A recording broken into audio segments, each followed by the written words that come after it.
அது மட்டும் இல்ல, ஸ்டாலின் வந்து நிறைய அறிவியல் விட்டார். அதுல மாதந்தோறும் திமுக ஆட்சிக்கு வந்தா கேஸ் சிலிண்டர் 100 ரூபாய் மானியம் கொடுக்குறாரு. கொடுத்தாரா? Petrol diesel குறைச்சாரா? ரேஷன் கடையில் கூடுதலா 1 கிலோ அரிசி ஒரு சர்க்கரை போடுறாரு போட்டாரா? எதையுமே செய்யல. கொடுக்கப்பட்ட வாக்குறுதி அத்தனையும் பொய்யான வாக்குறுதி. மக்களை ஏமாற்றுவதில் நம்பர் 1 முதலமைச்சர் ஸ்டாலின். அது மட்டுமல்ல, இன்றைக்கு போதைப் பொருள் விற்பனை எல்லா பக்கம் விற்கிறது இல்ல. எங்க பார்த்தாலும் கிராமத்திலிருந்து நகர் வரை சந்து பொந்து மூலம் முடக்க எல்லாமே கஞ்சா விற்பனை அமோகமா நடக்குது. இதை பல முறை சட்டமன்றத்தில் முதலமைச்சருடைய கவனத்துக்கு கொண்டு அறிக்கை வெளியிட்டேன். ஊடகத்தின் வாயிலாக பேட்டி கொடுத்தோம். திராவிட முன்னேற்ற கழகம் ஆட்சிக்கு வந்த பிறகு தமிழகத்திலே போதை நடமாட்டம் அதிகரித்து விட்டது. அதை கட்டுப்படுத்த முடியல. அது காரணம் திமுக கட்சி சேர்ந்த நிர்வாகிகளை போதைப் பொருள் விற்பனைக்கு தொடர்கிறாங்க. அதான் செய்தி. அது மட்டும் இல்ல, இந்த போதை கஞ்சா போதை ஆசாமியால் தான் இவ்வளவு குற்றங்கள் நடக்குது. கஞ்சா போட்டு கடைக்கு போய் மூக்கு முடிக்க புரோட்டா சாப்பிடும். பணம் கேட்டா அந்த கடை உரிமையாளர்களை அடிக்கிறாங்க, உதைக்கிறாங்க, அருவாள் எடுத்துட்டு மிரட்டுறாங்க. அதோட சிந்திச்சு பாருங்க, இந்த போதை ஆசாமியால மக்கள் படுகின்ற துன்பம் ஏராளம். 2 வயசு சிறுமி கூட விட்டிருக்கிறது. பாலில் சீண்டல் உட்படுத்தப்பட்ட கிறிஸ்தவர்களை கொலை செய்யப்பட்டிருக்கிறார். பாட்டியம்மா கூட விட்டிருக்கிறது போதை ஆசாமி. இவரும் கேவலமான ஆட்சி தேவையா? அது மட்டும் இல்ல, இந்த போதை ஆசாமியால கொலை, கொல்ல, திருட்டு, வழிப்பறிவு, பாலியல் வன்கொடுமை நடக்காத நாளே இல்லை. தொலைக்காட்சி திறந்தா இந்த செய்தி தான்.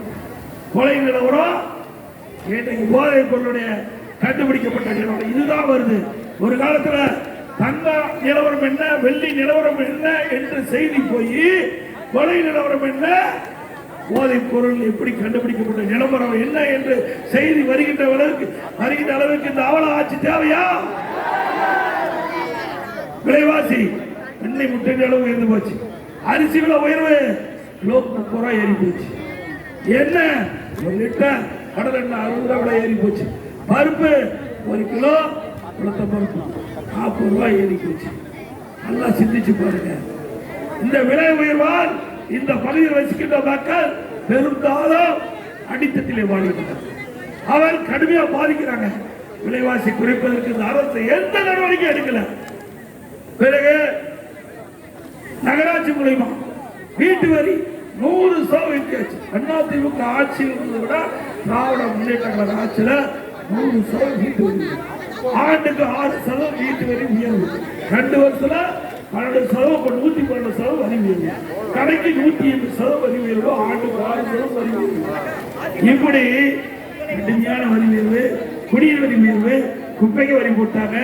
அதோட மின்சார கட்டணம் 52% 3 ஆண்டுல வருடத்திற்கு 5% மின் கட்டணம் உயர்வு என்று அறிவிக்கப்பட்டு 67% மின் கட்டணம் உயர்வு. கடைக்கு பீக்கவர் 2 மடங்கு கட்டண சார்ஜ் சரி. இப்படிப்பட்ட அரசாங்கம் தேவையா? ஸ்டாலின் குறிப்பிடுறார், இந்தியாவுக்கு முன்மாதிரியான மாநிலம் தமிழ்நாடு. எதுல ஊழல் செய்வதிலே முதல் மாநிலம் தமிழ்நாடு. இந்தியாவிலேயே கடன் வாங்குறதுல முதல் மாநிலம் தமிழ்நாடு. என்ன கிழிச்சீங்க, என்ன செஞ்சீங்க?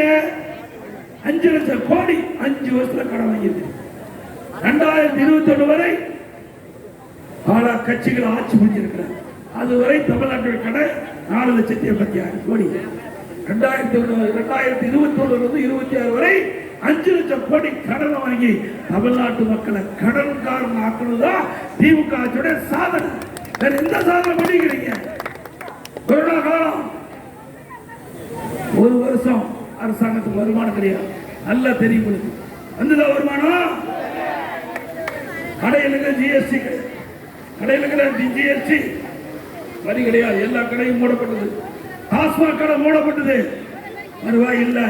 பத்திரப்பதிவு அலுவலகத்திற்குள்ள வருமானம் இல்ல, ரோட் டாக்ஸ் வருமானம் இல்ல, பெட்ரோல் டீசல் திறக்கல வருமானம் இல்ல, எக்ஸைஸ் வரி இல்ல. அரசாங்கத்துக்கு வரி வருவாய் வரக்கூடிய ஒன்றுமே ₹1 வருமானம் இல்லாம ஒரு வருஷம் சிறப்பான ஆட்சி கொடுத்த அரசாங்கம் அதிமுக அரசாங்கம். அந்த காலகட்டத்தில் கூட விலைவாசி உயிர்ல ஒரு கடுமையான சோதனையான நேரத்தில் கூட விலைவாசி உயிராக பார்த்துக்கிட்டோம். ஏழை மக்கள் பாதிக்கூடாது என்பதற்காக அம்மா உணவகத்தில் நாள்தோறும் 77 லட்சம் பேருக்கு 3 வேளை சுட சுட விலையில்லாம உணவு கொடுத்தோம். ஒரு வருஷம் உணவு கொடுத்தோம்.